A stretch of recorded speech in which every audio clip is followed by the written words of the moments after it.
કરી અમદાવાદના ચંડોળા તળાવ વિસ્તારમાં ગેરકાયદે દબાણો દૂર કરવાને લઈ અને ધારાસભ્ય અમિત શાહે મ્યુનિસિપલ કમિશનરને આ અંગે રજૂઆત કરી છે।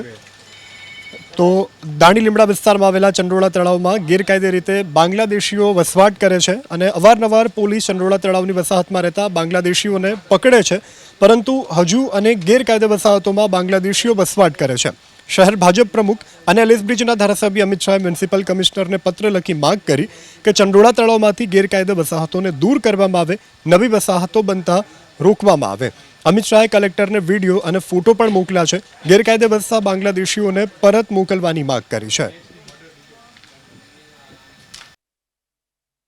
તળાવપુરીને નવી વસાહતો બની કોર્પોરેશનના લોકો જોડે સેટિંગ કરીને પૂર્ણી જે મકાન તૂટે એની પૂર્ણીને કચરો નાખીને તળાવપુરીને નવી વસાહતો બનવાનું કામ જોતા હું ભડકી ગયો હતો અને મેં ગઈકાલે જ મ્યુનિસિપલ કમિશનરને કાગળ લખીને ફોટા મોકલ્યા, કલેક્ટરને ફોટા મોકલ્યા કે નવી વસાહતો, જૂની વસાહતો તોડવાનું તો બાજુ પર રહ્યું, હજુ નવી વસાહતો બની રહી છે, નવા લોકોને લાઈને વસાવવાનું કામકાજ ચાલી રહ્યું છે।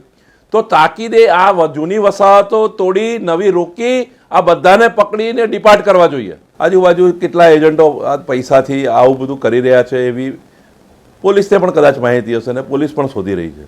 હું માનું છું ટૂંક સમયમાં આ બધું જ બહાર આવશે અને આ બધા જ લોકો જે લોકોએ ખોટા ડોક્યુમેન્ટ લીધા છે, જેમને બનાવ્યા છે એની પર પણ કેસ બનાવવો જોઈએ અને જે છે બોગસ રીતે લીધા છે એને આ દેશમાંથી વદાય કરવા જોઈએ।